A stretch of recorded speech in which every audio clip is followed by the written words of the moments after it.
Kedua, motif politik. Para raja dan pemimpin negara-negara yang ikut terlibat dalam perang salib memiliki tujuan lain yang bersifat politik yang tidak bisa mereka sembunyikan.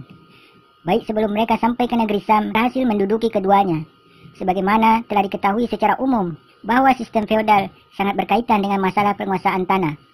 Apabila penaklukan dilakukan dengan sengit dan wilayah yang dikuasai luas, maka sang pemimpin akan semakin memiliki kedudukan tinggi dan terhormat di masyarakat. Berkaitan dengan sistem feodal ini, ada masalah besar yang sering dihadapi para raja dan pemimpin, yaitu tidak adanya penaklukan dan penambahan tanah baru. Hal ini kemudian menjadikan diri mereka kehilangan semangat, karena banyak tentara dan pejabat yang tidak memiliki tanah.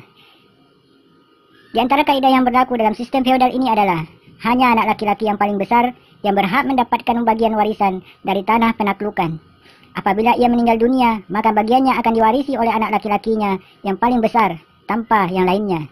Dan akibat dari peraturan seperti ini, maka akan tersisa anak-anaknya yang lain yang sama sekali tidak mendapatkan bagian tanah. Dan ketentuan ini sebenarnya merupakan aturan yang sangat dibenci dalam masyarakat feodal. Aturan seperti itu membuat para tentara dan pejabat tidak mendapatkan bagian tanah, memikirkan cara cerdik untuk mendapatkan bagian.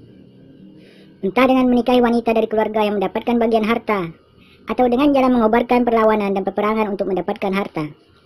Maka bangkitnya gerakan Salibiyah adalah ditujukan untuk membuka pintu solusi baru di hadapan para pejabat dan tentara untuk mendapatkan apa yang mereka inginkan.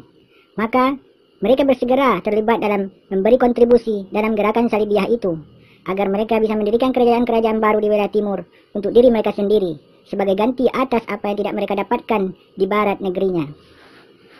Adapun para pejabat dan tentara yang telah mendapatkan bagian tanah, maka dalam keikutsertaan mereka dalam perang salib menjadi kesempatan untuk meraih kehormatan yang lebih besar dan mencapai jabatan yang lebih tinggi. Hasil pengkajian kami terhadap beberapa sumber yang membahas kejadian perang salib, kami simpulkan bahwa ambisi para pemimpin invasi militer di periode-periode awal tampak jelas bernuansa politik. Mereka telah bersepakat untuk membagi-bagi harta rampasan perang yang kelak akan didapatkan ketika mereka masih di perjalanan menuju peperangan, yaitu mereka melakukan pembagian sebelum mereka benar-benar mendapatkan harta ghanimah tersebut. Kita saksikan bagaimana mereka memutuskan perselisihan yang terjadi di antara mereka sendiri dalam kaitannya dengan kota Antioquia. Masing-masing mereka berambisi untuk mendapatkannya. Bagaimana hal ini bisa terjadi? Mereka memutuskan bagian untuk diri mereka sendiri dengan semaunya ketika masih di jalan, kemudian meninggalkan persekutuan kaum salibis yang tersisa di jalan menuju Baitul Maqdis. Bukankah Baitul Maqdis itu merupakan tujuan asasi gerakan tersebut? Banyak perselisihan yang meruncing di antara mereka, di mana kemudian perang Paus tampak sia-sia untuk mereka menengahi mereka, karena ia tidak dihiraukan lagi.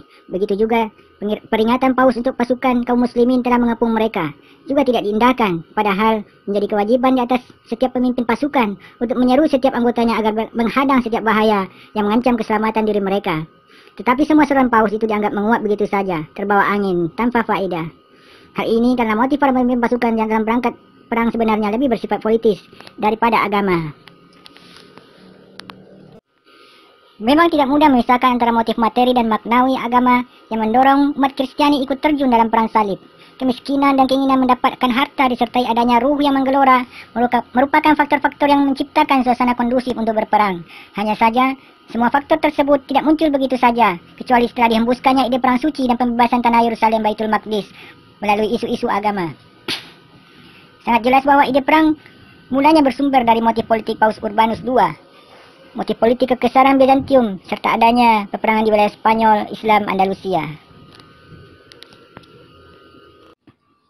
Seorang ahli sejarah kenamaan Ibnul Asir memandang secara komprehensif tentang adanya ancaman dari luar tersebut. Dia menganggap permusuhan dalam bentuk apapun kepada salah satu di antara wilayah-wilayah Islam di timur atau barat dianggap seperti arus berlawanan dalam sebuah sungai besar. Ia seperti susunan kekuatan perang asing yang diarahkan kepada kekuatan peradaban besar di abad pertengahan, yaitu Daulah Islamiyah Andalusia, Sisilia, Sam dan Palestina. Demikianlah telah jelas oleh mata bahwa gereja di barat telah gelisah dan tidak sabar lagi untuk segera memperluas wilayah pengaruhnya, menguasai gereja-gereja yang ada di wilayah timur dan memerangi keberadaan kaum muslimin. Dan di antara wujud adanya sikap fanatik mereka kepada agamanya adalah munculnya kelompok-kelompok keagamaan di mana mereka menyatukan dirinya dengan gereja secara langsung. Dan kelompok-kelompok ini memiliki pengaruh dan peran nyata dalam perang salib. Di antara mereka adalah pasukan khusus yang memiliki tugas menjaga harta milik para tentara salib yang ada di negara-negara timur, melindungi tempat-tempat suci dan memiliki hubungan khusus dengan Sang Paus. Terhadap mereka ini, gereja secara khusus memberikan 10% pendapatannya untuk menggaji mereka yang karena jasa-jasa mereka terhadap agama. Dan mereka juga memiliki wadah ketentaraan khusus yang bermarkas di dekat Haikal Sulaiman di Masjidil Aqsa yang diberi nama dengan Tentara Tuhan. Kemudian nama itu disamarkan dan dibelokkan dengan nama Pasukan Pelayan Kesehatan.